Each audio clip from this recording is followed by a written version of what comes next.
농사를 지었습니다. 그 첫 농사를 짓고 그게 바로 보리 농사였는데 그것을 수확한 후에 감사의 예배를 드렸기 때문입니다.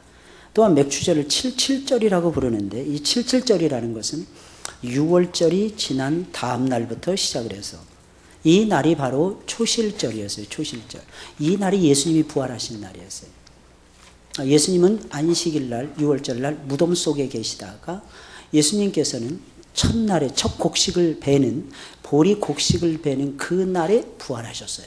그래서 예수님을 향해서 잠자는 자들의 첫 열매가 되셨다. 생명을 주기 위해서 예수님께서 처음으로 부활하셨다. 바로 그날부터 시작해서 49일째가 되는 날 지켰기에 77은 49 해가지고 77절이라고 불렸던 것이고 오순절이라고 부른 것은 6월절을 기준으로 해서 6월절을 포함시키는 거예요. 그래서 50일째 되는 날이었기 때문입니다. 이 날이 모세가 신기한 건 모세가 시내산에서 하나님의 율법의 말씀을 받은 날이었어요. 야, 정말 신기하지 않습니까? 첫 보리 농사를 다 거두어서 첫 수확을 해서 하나님의 감사를 드리는 그 날이 모세가 시내산에서 하나님의 말씀을 받은 날이었고 신약에서는 바로 이 날에 말씀의 진정한 본체가 되시는 성령께서 강림하신 날이 이 날이었습니다. 그래서 우리가 늘 오순절 하면 성령 강림이 떠올라지는 것입니다. 그렇다면 이 날은 마치 이스라엘의 건국 기념일과도 같은 날이다. 이렇게 보시면 맞을 것입니다. 그러니 맥추절이 이스라엘 백성들에게는 얼마나 뜻깊고 얼마나 요긴하고 의미 있는 날이었겠습니까? 여러분 생각을 해보세요. 애굽에서 이제 빠져나왔습니다. 처음으로 가나안 땅에 들어갔어요. 여러분 이때 우리에게 드는 마음이 뭘까요? 새로운 나라로 이민을 간 거예요. 어떻게 먹고 살까? 이게 제일 힘든 일이에요. 내가 어떻게 먹고 살까? 이스라엘 무엇을 먹을까? 무엇을 마실까? 무엇을 입을까? 염려하지 않을 수가 없었어요. 그런데 하나님께서는 첫 수확부터 풍성하게 주시는 거예요. 바로 그 날이 성령이 강림하신 날이고 바로 그 날이 하나님의 말씀을 받은 날이었다는 것입니다. 말씀을 받고 성령이 충만해서 여러분들이 살아가시게 되면 풍성한 수확을 거두게 됩니다. 성도는요, 여러분 세상적인 방법을 가지고 절대로 잘 될 수 없습니다. 성도는요, 하나님이 가르쳐 주시는 방법대로 살아가셔야 돼요. 유명한 미국의 그레이스 커뮤니티 처치 담임 목사님을 역임하셨던 존 메가다 목사님이라는 분이 계십니다. 이분은 미국 사회에 어떤 일이 벌어지고 세계 경제에 무슨 일만 벌어지면 이분이 꼭 패널 주자로 자주 나와요. 방송 토론 이런 걸 많이 하십니다. 뭐 이단의 문제라든지 아니면 이방 종교의 문제라든지 이분은 항상 나오시는데 이때마다 이분이 하시는 말씀이 있어요. 저건 분명히 잘못된 것입니다. 진단을 정확하게 내려주세요. 무엇을 기준으로 했을까요? 방송이에요. 방송. 무엇을 성경을 기준으로 그렇게 내리십니다. 저건 성경에 위배되는 말입니다. 그러니 저것은 틀린 것입니다. 아무리 큰 현상이 나타난다 할지라도 그 부분이 잘못된 것입니다. 그러니 우리는 그것을 멀리해야 됩니다. 그러면 목사님 무엇 때문에 그렇게 말씀하십니까? 성경에 쓰여져 있기 때문입니다. 아, 그렇다면 성경이 그렇게 소중합니까? 예, 하나님이 주시는 신앙과 삶의 유일무이한 법칙이 성경입니다. 그래서 성도는 성경을 따라가야 되고, 죄송한 얘기지만 안 믿는 여러분들조차도 성경을 따라가셔야 여러분들이 삽니다. 그러면서 방송 패널에 나와가지고도 자기 주장을 굽히지 않는데 그 기준이 항상 뭐냐? 말씀이었다는 거예요. 그럼 사랑하는 여러분들, 이처럼 귀한 어떻게 보면 추수감사절기인데 맥추절도 반년 감사하는데 하곡 추수감사절이라고 보통 이야기를 합니다. 어떻게 지켜야 되는 것입니까? 다음 주가 맥추절입니다. 하나님께서 우리에게 복을 주신 대로 이 날을 지키셔야 됩니다. 9절부터 10절까지 말씀이에요. 쭉 보니까 뭐라 하냐면 내 하나님 여호와 앞에 77절을 지키되 내 하나님 여호와께서 내게 복을 주신 대로 드리라 그랬어요. 복을 주신 대로 지키라 그랬어요. 하나님은 우리에게 복 주시는 하나님이십니다. 히브리서 6장에 있는 말씀을 보면 아브라함에게 하나님께서 무슨 말씀하셨는지를 한마디로 한 센턴스로 요약을 하고 있어요. 내가 너에게 복 주고 복 주며 내가 너를 번성케 하고 번성케 하리라. 여러분 근데 이 내용이 히브리서 6장 말고 다른 내용에서 여러분들 보신 적 있습니까? 창세기 12장부터 아브라함이 부름받잖아요. 아브라함이 부름받고 창세기 24장인가 25장까지 아브라함 이야기가 계속되는데 여러분 그때까지 저는 이 구절을 단 한 번도 본 적이 없어요. 하나님 말씀하십니다. 내 민족이 커지게 될 것이니라. 티끌같이 많아질 것이니라. 이런 말씀하셨어요. 근데 그때 아브라함에게는 아들이 한 명도 없었습니다. 내가 너를 복의 근원으로 삼을 것이니라. 내 서리에서 열왕들이 나을 것이니라. 내가 복 주는 자에게 복을 줄 것이고 너를 저주하는 자에게 내가 저주할 것이니라. 하나님 그렇게 말씀하셨어요. 그런데 신기하죠. 이걸 한 센텐스로 딱 만들어서 우리에게 들려준 게 히브리서 6장에 있는 말씀인데 내가 너를 복주고 복주며 내가 너를 번성케 하고 번성케 하리라. 하나님은 믿으셔야 돼요. 우리에게 복주시는 하나님이십니다. 이거 기복신앙이 아니에요, 여러분들. 신앙이라는 게 그런 거예요. 여러분 신명기에 있는 말씀을 보세요, 여러분들. 무슨 내용이 있습니까, 여러분들? 내가 마음을 다하고 성품을 다하고 힘을 다하고 내 하나님을 사랑하라는 거예요. 내 말씀을 내가 항상 귀로 듣고 그 말씀을 따라서 내가 살라는 것입니다. 그러면 내가 짓지 않은 집을 줄 것이요, 내가 세우지 않은 성을 너에게 줄 것이요, 내가 심지 않은 과수의 열매를 먹게 할 것입니다. 사랑하는 여러분들, 여러분들이 이 건물 지을 때 여러분들이 지으셨습니까? 근데 하나님께서는 이 건물을 우리에게 주셨잖아요. 여러분들이 살고 있는 집이 어떤 집인지 모르겠어요. 여러분들 소유가 됐든지 아니면 여러분들이 세를 들어서 사시든지, 그 집을 지을 때 여러분들이 한 주민의 흙이라도 날르셨습니까? 신기하죠? 그런데 우리는 거기서 주인 행세하면서 살아가고 있어요. 할렐루야. 믿으셔야 돼요. 믿으셔야 돼요. 하나님 우리에게 복 주시는 하나님이십니다. 하나님이 이스라엘에게 복 주시는 하나님이에요. 하나님이 이스라엘 백성들에게 복을 주시지 못했다면 이스라엘 백성들은 하나님 앞에 온전히 예배드리며 섬기며 살지 못했을 것입니다. 하나님 복을 주셨어요. 애굽에서 나오게 하셨어요. 광야를 지나가게 하셨어요. 가나안 땅을 정복하게 하셨어요. 그 땅에서 씨 뿌리게 했어요. 열심히 거두면서 살도록 하나님이 역사해 주셨어요. 하나에서부터 열까지 하나님이 안 주신 것이 없었어요. 여러분들 믿으시길 주의 이름으로 축원을 드립니다. 하나님이 주신 거예요. 여러분들의 머리 하나님이 주신 거예요. 여러분들의 심장 하나님이 주신 거예요. 여러분들의 자녀들 하나님이 주신 거예요. 오늘날 아기를 낳고 싶어도 못 낳아요, 여러분들. 제가 처음 한국에 왔을 때는 보니까 7쌍 중에 한 쌍이 불임이라 그러더라고요. 뭐 시험관 아기 뭐 별거 다 해도 아기 못 낳아요. 근데 최근 들어서는요, 3쌍 중에 한 쌍이랍니다. 이거 너무너무 심각하지 않습니까? 그런데 다행스러운 건 우리 교회에서는 아기가 참 잘 나옵니다. 순풍. 할렐루야! 우리 교회에서는 셋째는 기본, 넷째는 옵션, 선택하세요. 할렐루야! 여러분 지금은 좀 키우기가 힘드니까, 그죠? 셋을 어떻게 키워? 아닙니다. 다 알아서 잘 크더라고요. 이유가 뭘까요? 우리 성경적으로 우리 생각해 보자고요. 하나님이 돌보아 주시니까.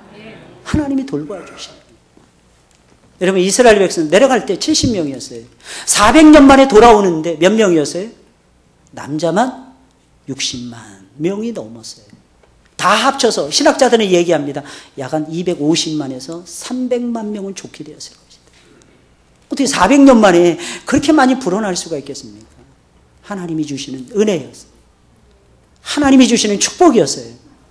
여러분들의 삶에 이 축복이 내려지시길 예수님의 이름으로 축원을 드립니다. 그러니 어떻게 해야 될까요? 하나님께 감사해야죠. 가장 기본적인 거 아니겠습니까? 하나님께 감사하셔야죠. 하나님께 전심을 다해서 헌물을 드리고 예물을 드리고 헌금을 드리며 감사하셔야죠.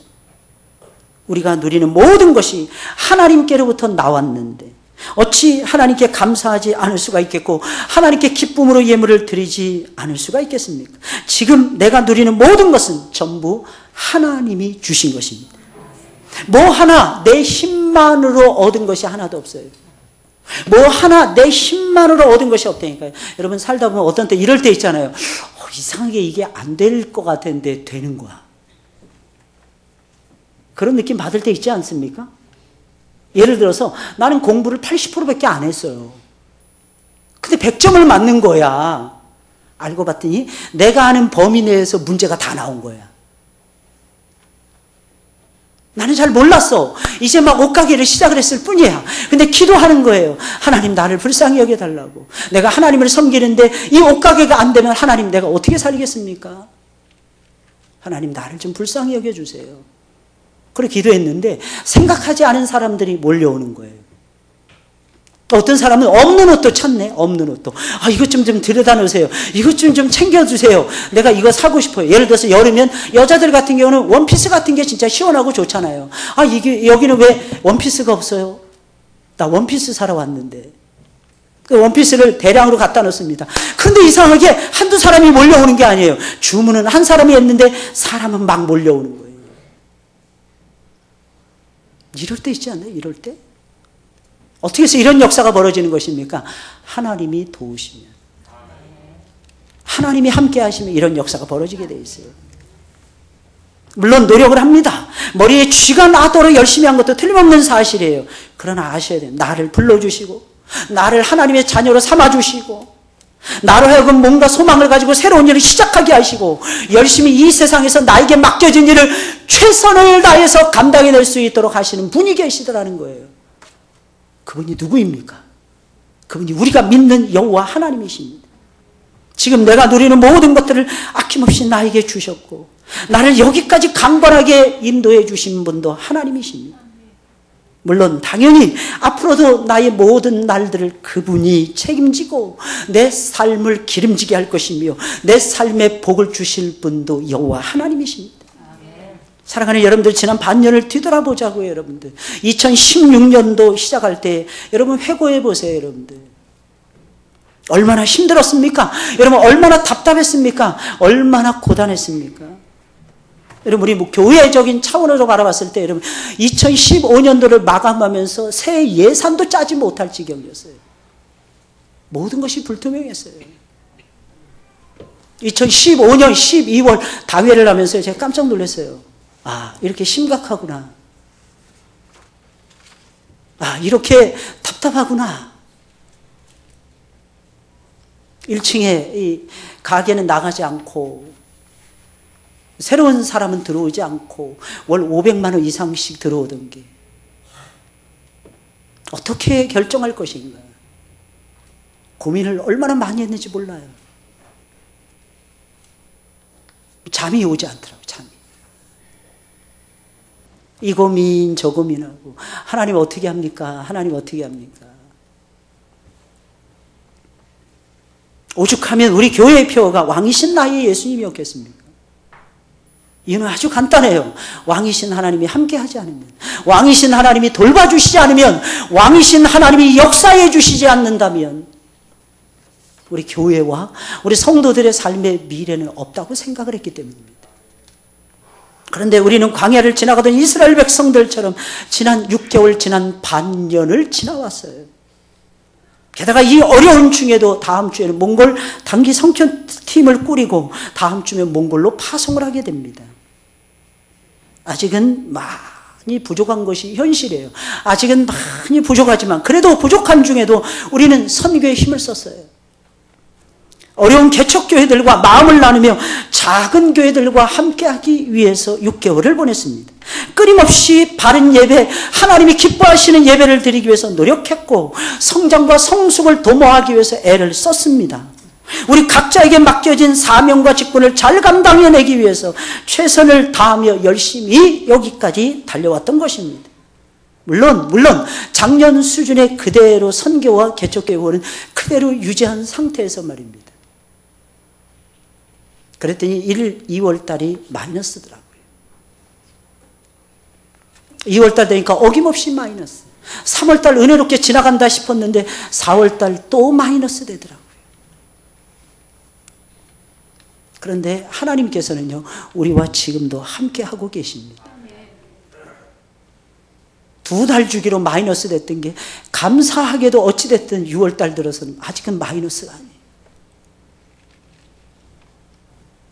여러분들 아셔야 되는 것이 있어요. 교회는 하나님의 교회라는 것을 기억하셔야 돼요. 그럼 우리 성도들이 해야 될 일은 무엇입니까? 하나님 말씀을 귀담아 듣고 그분을 의지하고 그분의 말씀에 순종하는 일이에요. 우리는 하나님을 바라봐야 돼요. 그리고 하나님이 주시는 음성을 들으셔야 돼요. 그리고 그 음성에 순종을 하셔야 돼요. 이것이 지난 반년의 우리의 삶이었어요. 그러니 어떻게 해야 될까요? 하나님께 기쁨으로 감사하고 진정 하나가 되어 감사와 영광을 하나님께만 돌리며 오직 왕이신 하나님께만 주저하지 않고 영광을 돌리셔야 됩니다. 그리고 무엇보다도 모든 것이 하나님의 은혜요 축복이기에 하나님께 여러분들은 깊은 감사의 예물을 준비해서 감사의 표현을 아낌없이 다 하셔야 됩니다. 그러면 하나님은 두 가지로 역사해 주실 거예요. 응답해. 첫째, 하나님이 기뻐하실 것입니다. 하나님이 엄청나게 기뻐하실 거예요. 여러분, 하나님이 기뻐하시는 것이 얼마나 소중한 일인지 모르실 거예요. 하나님이 기뻐하시면 하늘 문이 열려요. 하나님이 기뻐하시면 하나님이 영육간에 우리의 삶을 책임져 주십니다. 하나님이 기뻐하시면은요, 하나님의 무한 광대한 역사가 우리의 삶 가운데 일어나게 되어 있어요. 그 두 번째 역사가 무엇입니까? 하나님이 복을 주시는 거예요. 복을. 하나님이 복 주시는 것을 체험하시길 주의 이름으로 축원을 드립니다. 어떻게 지켜야 될까요? 우리가 믿는 하나님, 우리를 사랑하실 뿐만 아니라 우리에게 복을 주시는 하나님이세요. 하나님의 축복이 아니었으면 우리는 여기까지 올 수 없었을 것입니다. 그러니 우리는 지난 반년 동안에 하나님의 복 주시는 역사를 기억을 하시고 받은 복을 세워보셔야 돼요. 나에게 하나님이 주신 복이 무엇인가? 어떤 힘든 일인데 하나님께서 혹시 피할 길을 주시지 않았습니까? 그것이 없으면 내가 도저히 못 사는데 하나님께서 어떤 손길을 통해서 그 문제를 해결해 주시지 않았습니까? 신기하죠? 너무 신기하지 않습니까? 어떤 데 소망이 하나도 안 보이는데 하늘이 캄캄한 거예요. 하늘이 노랗고 캄캄한 거예요. 근데 하늘에 구름 한 점 없도록 하나님이 역사해 주시지 않았습니까? 뭘 먹을까 걱정했는데 하나님께서는 먹는 거 마시는 거 입는 거 걱정 없이 지난 6개월을 지나오도록 해주시지 않았습니까? 하나님이 우리에게 복을 주신다는 거예요. 하나님이 저와 여러분들에게 복을 주셨다는 것입니다. 그러니 사랑하는 여러분들, 하나님께 감사할 때 복을 받은 대로 감사하셔야 돼요. 두 번째로 우리의 능력의 범위 안에서 힘껏 예물을 드리며 맥주절을 지켜야 하는 것입니다. 오늘 보면 10절에 있는 말씀 보니까 내 하나님 여호와께서 내게 복을 주신 대로, 그 다음에 이어지는 말씀, 내 힘을 헤아려 그랬어요. 내 힘을 헤아려. 힘을 다해서 드리라는 것입니다. 하나님은 우리가 힘을 다해서 예물을 드리는 것을 아주 기뻐하십니다. 이유가 무엇입니까? 하나님께서도 우리를 위해서 최선을 다하시거든요. 하나님은 저와 여러분들을 위해서 늘 최선을 다하십니다. 그러니 여러분들 생각을 해보세요. 우리도 하나님을 향해서 최선을 다해야죠. 놀라운 사실은 우리가 하나님을 몰랐을 때 하나님 우리를 위해서 최선을 다하셨다는 거예요. 우리가 죄인 되었을 때 하나님 우리를 위해서 최선을 다하셨다는 것입니다. 우리가 하나님과 원수 되었을 때, 하나님께 감사하지도 못했을 때 하나님께서는 우리를 위해서 최선을 다하셨다는 거예요. 그러니 사랑하는 여러분들, 우리는 하나님 앞에 감사할 거리가 얼마나 많습니까?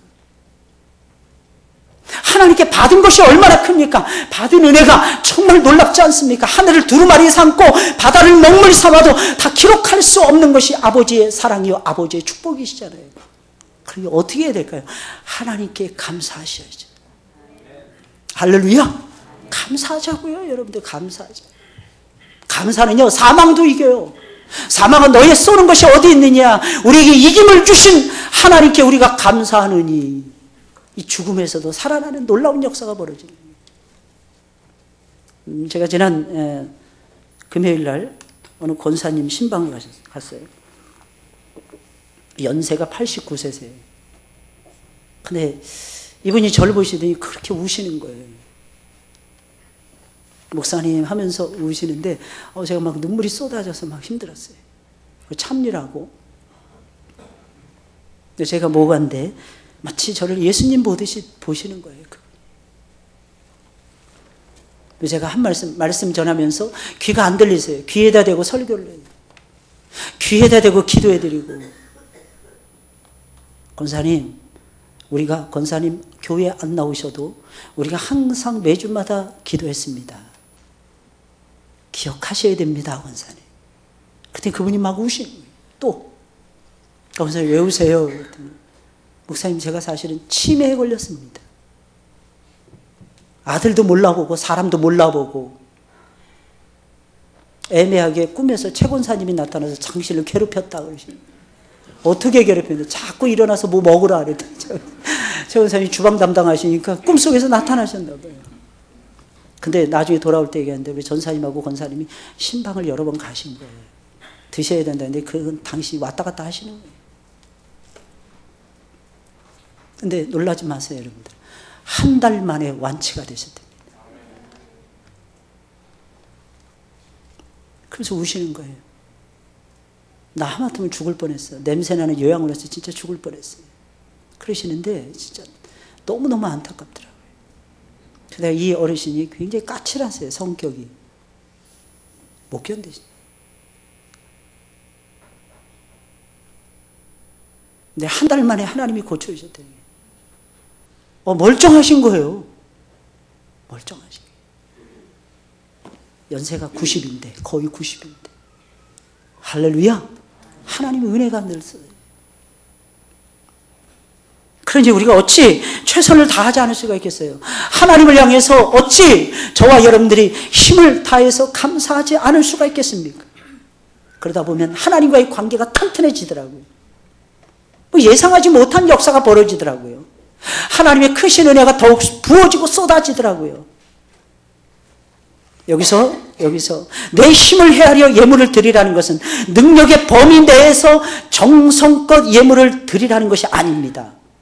정도껏 예물을 드리라는 것이 아니에요. 능력의 범위 안에서 드리되 힘껏 최선을 다해서 예물을 드리라는 뜻입니다.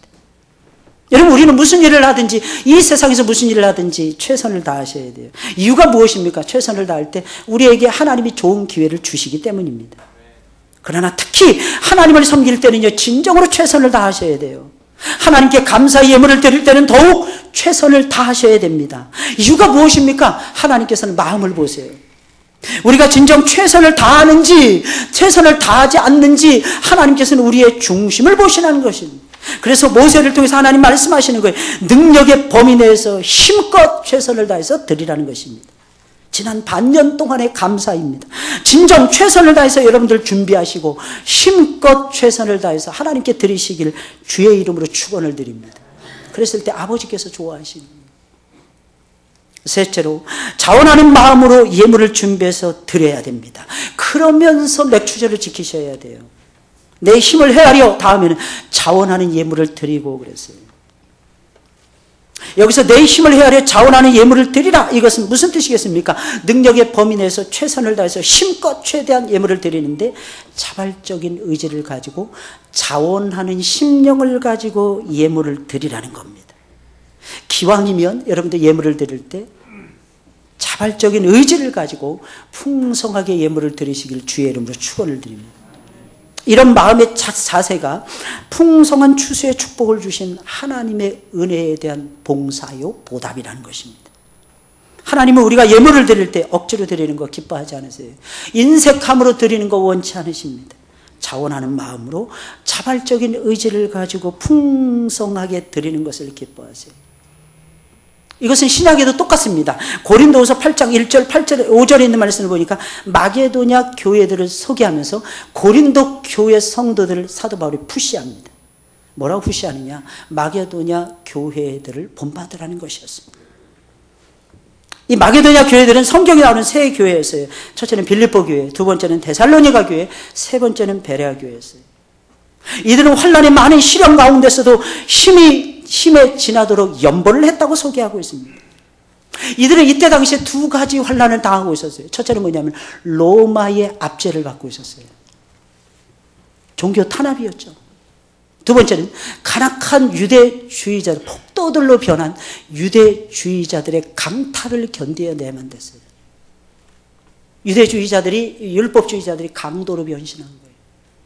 그래서 저 사람이 예수 믿는다 하면 그 가정 전체를 오늘날로 따지면요, 큰 트럭 한 대를 대놓고 그 집에 있는 물건을 다 뺏어가는 거예요. 왜 뺏어가냐 하려면 그 사람을 몽둥이로 때리는 거예요. 죽든지 뭐하든지 상관하지 않고. 이유는 무엇입니까? 너희가 예수, 나사렛 예수, 이단의 괴수인 나사렛 예수를 믿고 나사렛 예수를 증거한다는 것이었어요. 근데 그럼에도 불구하고 이들은 힘에 지나도록 헌금을 합니다. 와, 정말 대단하죠. 그래서 빌립보 교회는 사도 바울의 사역의 심장 역할을 합니다. 바울이 어렵고 힘들 때마다 늘 새 힘을 얻는 것은 빌립보 교회 성도들을 생각하면서부터였어요. 데살로니가 교회는 3주 동안 복음을 증거했어요. 3번 복음을 증거했어요. 그런데 그들에게 놀라운 역사가 벌어졌습니다. 너희는 천국에 가는 것이 확실하다. 너희는 구원받은 하나님의 백성들이냐. 나는 너희의 하나님이 선택하셨음을 내가 안다. 무엇을 통해서요? 너희 가운데 3가지 역사가 있다. 믿음의 역사, 사랑의 수고, 소망의 인내가 있느니라. 교회의 표직을 다 가지고 있었어요. 베레아 교회, 하나님 말씀을 받는데 이들은 영적인 축복을 먼저 받습니다. 하나님의 말씀을 사람의 말로 받지 아니하고 하나님의 말씀으로 받았던, 가장 영적으로 깨어 있었던 대표적인 교회가 베레아 교회였어요. 그러니 하나님 앞에 최선을 다할 수밖에 없었다. 이들 교회는 특징이 있었는데 극한 가난이었어요. 헬라 말에는 가난이라는 말이 2 단어로 나누어서 헬라 말에는 있습니다. 첫 번째는요, 못 사는, 다른 사람들보다 못 사는 상대적인 가난이 있고 아무것도 없는 절대적인 빈곤이 있었어요. 상대적인 가난을 가리켜서 페니아라고 불렀어요. 페니아. 절대적인 빈곤, 아무것도 먹을 것이 없는 거예요. 이 빈곤을 가리켜서 프로케이아라고 불렀습니다. 아니, 푸토케이아라고 불렀어요. 푸토케이아. 하나는 페니아, 하나는 푸토케이아였어요. 그럼 물어보겠어요. 여러분, 마게도냐 교회들이 직면한 가난이라는 건 어떤 것이었을까요? 다른 사람들 좀 못 사는 거였을까요? 아니면 아무것도 없는 절대적인 빈곤 상황이었을까요? 후자였습니다. 푸토케이아였어요. 아무것도 먹을 것이 없고 아무것도 진짜 다 잃어버리는 그런 상황이었어요. 먹을 것이 진짜 없었다는 거예요. 완벽한 가난, 아무것도 없는 극도의 가난, 극한의 가난 속에 새 교회가 놓여져 있었다는 거예요. 그런데도 그들은 정말 자원하는 마음으로 자발적인 의지를 가지고 그들의 힘에 지나도록 헌금을 했다는 겁니다. 그러니까 이 교회들은 바울의 심장이 될 수밖에 해요. 바울의 사역에 동역하는 교회가 될 수밖에 해요. 이게 마게도냐 교회들이었다는 거예요. 그러니 사랑하는 여러분들, 우리도 자원하는 마음으로 예물을 드리셔야 돼요. 그러면 없는 중에도 하나님께서는 있게 해주시더라고요. 이게 너무 신기해요. 없는 중에도 하나님께서는 있게 하신다는 거예요. 할렐루야! 좀 믿으세요, 여러분들. 이스라엘 백성들이 광야 40년 동안 그렇게 깨달았잖아요, 여러분들. 40년 내내 지나가는데 옷이 헤어지지 않는 거예요, 옷이. 여러분, 그런 적 있습니까? 혹시 여러분들의 옷 중에서 40년 된 옷이 있습니까? 40년 된. 모르죠, 뭐. 어렸을 때 태어나서 베네 쪼고리, 뭐 잠깐 입혔다가 오래 간직하면 40년 아니라 100년도 남을 수 있겠죠. 근데 40년 동안 입고 사는 거예요, 40년. 옷이. 신발이 안 닳았어요. 더 놀라운 것은요, 농사 한 번 안 지었어요. 목축업도 하지 않았어요. 40년 동안 하나님이 만나와 메추라기를 떨어뜨려 주면서 이스라엘 백성들의 삶을 이끌어 주고 계셨어요. 할렐루야! 굶어 죽은 사람이 한 사람도 있다 없다? 없다. 근데 뭐 때문에 죽었다? 죄 짓다가 죽었다. 그 정도 상황인데도 원망했어요. 그 정도 은혜를 체험을 하는데 불평했어요. 원망하다가 죽습니다. 불평하다가 죽습니다. 두려워하다가 죽었어요. 이게 이스라엘 백성들의 40년 동안의 삶이었어요. 하나님은 먹이십니다. 자원하는 마음으로 하나님께 드려보세요. 마지막 4번째로 맥추절은 어떻게 지켜야 되는 것입니까? 하나님이 택하신 곳에서 다 같이 함께 즐거워하며 지키셔야 됩니다. 오늘 본문 11절에 있는 말씀에 다 같이 한 목소리로 읽어볼까요? 시작.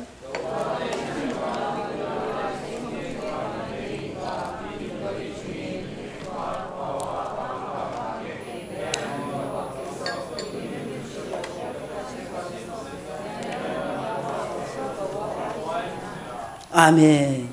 여러분, 맥추절은요, 하나님께 영광을 돌리고 감사를 돌리는 절기였어요. 근데 여러분 아셔야 되는 것이 있어요. 그걸로 끝나지 않았어요. 우리에게는 기쁨의 절기예요. 우리에게는 즐거움의 절기였어요. 근데 알아야 되는 것이 있어요. 우리 모두 다 함께 즐거워해야 돼요. 우리 모두 다 함께 기뻐해야 된다는 것입니다. 우리 모두가 하나가 되어서 하나님이 주시는 기쁨을 누리며 다 같이 함께 즐거워하라고 성경은 우리에게 가르쳐주고 있다는 것입니다. 근데 어디서 하나님이 선택하신 곳에서, 할렐루야, 하나님이 택하신 곳에서, 아무 데서나가 아니에요. 하나님이 선택하신 곳에서, 그 이름을 두시려고 택하신 그곳에서 내 하나님 여호와 앞에서 즐거워하라 그랬어요. 근데 재미난 것은 너와 그랬어요. 우리 보통 그러잖아요. 너 가서 예배 잘 드려. 그러니까 예배를 안 드리는 거예요. 예배는요, 내가 먼저 솔선수범하는 거예요.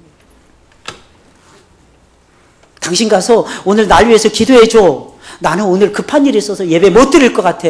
그 일을 해야 돼. 그 일이, 미안합니다, 그 일이 잘 되면 이상한 거예요. 여러분 아셔야 되는 것이 있어요. 하나님 중심으로 일을 해야 됩니다. 여러분 성도는요, 하나님이 기뻐하시는 방법대로 해야 하나님의 도우심을 체험할 수 있는 거지. 하나님은 하나님대로, 바알은 바알대로, 세상은 세상대로 이렇게 산다고 해서 하나님의 역사가 일어나는 것이 아니에요, 여러분들. 여러분 그것이 지혜로운 것이 아닙니다. 그것은 미련한 것입니다. 하나님의 방법대로 하셔야 돼요. 하나님의 방법대로. 너와 내 자녀와 세 번째가 노비들이 나와요. 노비들. 여러분 여기서 우리는 하나님이 얼마나 인생을 사랑하는지를 엿보셔야 돼요. 우리는 보통 이렇게 얘기하죠. 아, 저 사람은 저게 모자라서 싫어. 저 사람은 저런 부분들이 내 마음에 안 들어. 당연하죠, 여러분들. 우리 죄성을 그대로 가지고 있어요. 죄성이 뭔지 아십니까? 어긋나는 거예요. 삐뚤어진 거예요. 우리가 예수님 안에서 새 사람 된 것은 맞습니다. 그러나 우리는 완벽하지 못해요. 그래서 때로는 우리 속에서 죄성을 가지고 있는 더러운 것이 자꾸 올라옵니다. 그 눈으로 사람을 봐요. 그 귀로 사람을 판단해요. 그래, 내 마음에 드는 것보다는 내 마음에 안 드는 것이 훨씬 더 많을 수밖에 없잖아요. 그러니까 자꾸 골이 나는 거예요. 자꾸 간격이 나는 거예요. 자꾸 관계가 깨지게 되는 거예요. 참 신기합니다. 우리는 예쁘다고 생각하면 한없이 예뻐요. 제 청년 시절이었는데, 아, 누가 예쁘다 이 말 하잖아요. 그러면 걔를 다 좋아하더라고. 신기해. 아, 근데 쟤 별로야. 그러면요, 이상하게 아무도 안 좋아하더라고요. 왜 좋아하냐 그러면 사람들이 좋대. 무슨 말이겠습니까? 사람의 차이는 없다는 것입니다. 어떻게 바라보느냐에 따라서 달라진다는 거예요. 특히 이 당시에 노비는요, 사람 취급을 못 받았어요. 그런데 하나님께서 노비를 세 번째 자리에 올려놓습니다. 자녀 다음으로. 무슨 뜻이겠어요? 소중한 영혼들이란 소중한 영혼들. 여러분 알고 계십니까? 여러분들의 가족들이 소중하다는 것을 알고 계십니까? 속 썩이는 직장의 동료가 소중하다는 것을 알고 계십니까? 그 사람 치워주세요. 그 사람이 없었으면 좋겠습니다. 혹시 그런 마음이 드는 사람이라 할지라도 그 사람이 얼마나 소중하다는 것을 알고 계십니까? 요즘 유명한 한국에서 뜨는 역사 강사가 있어요. 여러분들도 아실 거예요. 설민석 선생이라고. 아, 난 그 사람 어쩌면 그렇게 말을 잘하는지 너무너무 부럽더라고요. 근데 그분의 강의를 들으면서 애민 사상에 대해서, 세종대왕의 애민 사상에 대해서 이야기를 하는데, 저 너무 감동받았어요. 근데 얼마 전에는요, 그분이 노예 상인들의 이야기를 해주는데 깜짝 놀랐어요. 그림 하나를 쫙 보여주더라고요. 그림 하나. 발만 보이는 거예요. 발만. 선반 같은 게 있고요. 선반에 계속 발만 있는 거예요. 그리고 위에도 발만 있는 거예요. 저게 뭔가 그랬어요. 사람을, 아프리카에 있는 사람들을 실어다가 사탕수수 밭이나 그 뭐죠? 무슨 밭 이런데 그 뭐예요? 그 손마이나 모카밭이라 그러나요? 일꾼이 필요하니까 갖다가 파는데 한 명이라도 더 데려가기 위해서 이 짐승 취급을 한 거예요. 한 명이라도 더 데려가기 위해서 사람을 선반 속에다 집어넣은 거예요. 더 심한 노예상에 또 두 번째 그림 보여주는 거예요. 사람이 포개져 있는 그림이었어요. 한 사람이 쭈그리고 이렇게 누워있으면 그 사람 반대로 다리를 이쪽으로 하고 쭈그리고 있는 거예요. 많이 때려 실으려고 사람을 그렇게 한 거예요. 근데 이게 2달, 3달 배 타고 갑니다. 길게는. 근데 그 다른 사람의 눈은 그 배설물을 먹고 견디면서 간답니다.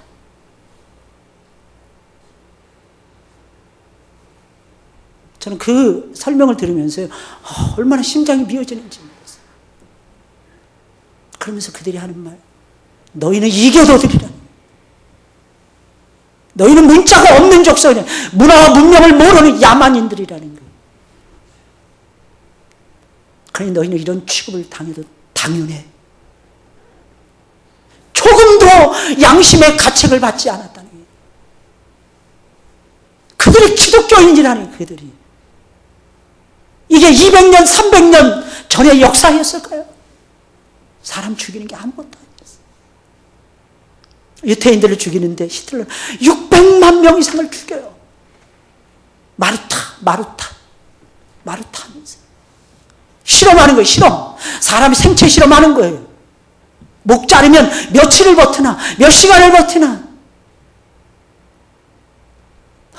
정말 처절하지 않습니까? 여러분 기억하셔야 돼요. 이 맥추절은요, 화해의 절기입니다. 하나님의 사랑을 받은 사람이 누군가를 용서하는 절기예요. 모든 절기가 다 그렇지만 특별히 이 절기 속에서는 우리가 알아야 되는 것이 있어요. 주님이 명령하고 있잖아요. 너와 내 자녀와 내 노비가 함께 즐거워하라는 거예요. 우리는 사랑할 줄 알아야 되는, 사랑할 줄 알아야 돼요. 하나님 사랑, 영혼 사랑이에요. 우리 교단 헌법에도 나와 있어요. 교육 이념 속에도 나와 있습니다. 하나님을 사랑하게 만들고 영혼을 소중하게 여기게 만드는 것이 우리 교단 교육의 이념이고 사상입니다. 이게 개혁주의 교회, 성경을 따라가는 교회들의 모습이에요. 여러분들 어떻게 하고 계십니까? 혹시 누군가가 마음에 안 드십니까? 그 사람 때문에 힘드십니까? 용서하세요, 먼저. 그리고 먼저 사랑해 주세요. 하나님께서는 그 모습을 보시면서 기뻐하십니다. 그리고 복을 주시는 거예요. 다 같이 우리 즐거워합시다. 다 같이 우리 기뻐합시다. 내가 그대를 용서합니다. 이런 마음을 가지고 예배를 드릴 때에 하늘의 문이 열리는 새로운 성령의 역사가 일어나는, 여러분 이 축복을 저와 여러분들이 21세기도 누리게 되는 겁니다. 게다가 영국의 브렉시트 결의로 인해서 전 세계가 술렁거리는 그런 상황이에요. 8년 이상을 대공황의 상태에 지금 빠져 있어요. 전 세계가 경제 침체 상황에 빠져 있어요. 거기다가 영국이 이 씨를 탈퇴한다, EU를 탈퇴한다는 거예요. 뭐 이 씨로 불리든 뭐 EU로 불리든 유러피안 뭐 유니언, 뭐 유러피안 커뮤니티 이렇게 막 부릅니다. 거기서 영국이 탈퇴했어요. 근데 영국 사람들이 탈퇴한 이유가 있었어요, 여러분들. 가난한 사람들은 더 못 살게 되는 거예요. 부자는 돈을 잘 벌었어요. 근데 가난한 사람은 돈이 점점 없는 거예요. 그러니까 뭐가 혜택이 주려냐? 의료와 교육의 혜택에서 못 받는 것이었어요. 복지가 점점 무덤에서 요람에서 무덤까지 막 이렇게 외치면서 세계적으로 복지 틀을 잡았던 나라가 영국이었잖아요. 근데 그게 10여 년 전부터 점점 무너지는 거예요. 이유가 뭐냐? 동구권에서 저가의 노동자들이 막 유럽으로 서구로, 게다가 영어를 쓰는 나라이다 보니까 메리트가 굉장히 높잖아요. 전 세계 모든 나라가 다 영어를 가르치니까 조금만 해도 거기서는 좀 통하는 거예요. 그래서 영국으로 막 스며들어요. 게다가 최근에는 시리아 난민들, 중동 국가의 사람들까지 막 기하급수적으로 늘어나는 그런 판이었어요. 그 일자리 잃어버리는 거예요, 이 사람들이. 그러니까 브렉시트에 찬성표를 던질 수밖에 없었어요. 더 어려워지는 거예요. 그러나 이때 우리는 알아야 됩니다. 하나님을 더 사랑해야 되겠구나. 이걸 기억하셔야 돼요. 이때가 마지막 때이구나. 내가 더욱 하나님의 뜻을 쫓아가야 되겠구나. 여러분 재미난 거 한 가지만 더 말씀드릴게요. 여러분 맥추절은 며칠에 걸쳐서 지켰을까요? 유월절, 무교절은 일주일 8일을 지켰어요. 장막절 이것도 마찬가지입니다. 초막절, 수장절, 추수감사절 이것도 역시 8일을 지켰어요. 그러면 이 맥주절은 며칠을 지켰을까요? 일주일? 3일? 놀라지 마세요. 이 맥주절은 하루 지켰습니다. 왜 그랬을까요? 우리에 대한 배려였습니다. 이때가 보리 농사를 다 거둡니다. 그리고 뭘 수확하는 시기냐면 밀의 수확으로 들어가는 절기였어요. 이 수확은요, 때를 놓치면은 망가지잖아요. 곡식과 과일이 망가지잖아요. 하나님은요, 우리를 배려하사 이 뜨거운 감사의 절기를 하루만 지키도록 역사해 주시고 배려해 주셨습니다. 그러니 어떻게 될까요? 우리 복 받은 대로 드려야죠. 그죠? 그리고 힘껏 드리셔야죠. 할렐루야. 자원하는 마음으로 드리셔야죠. 그리고 어른 할 것 없이 다 같이 드리셔야죠. 할렐루야. 다음 주에는 여러분들 한 사람씩 데려오세요. 여러분들 다 같이 저기 예수 안 믿는다고 이겨도 되라 그러지 마세요. 언젠가는 예수 믿을지 어떻게 합니까? 여러분들 그 사람이 소중한 우리의 형제가 될 수도 있잖아요. 귀하게 여기시고 괜히 사람을 향해서 당신 마귀야 이러지 마시고 마귀의 생각, 마귀적 생각을 한다 할지라도 그래도 하나님은 당신을 사랑하셔. 웃으면서 던질 때에 사람의 마음이 열리지 않을까요, 여러분들? 그렇게 사시면서 여러분들 승리하시길 주님의 이름으로 축원을 드립니다. 우리 찬송을 부르면서 준비하신 예물 하나님께 드리겠어요.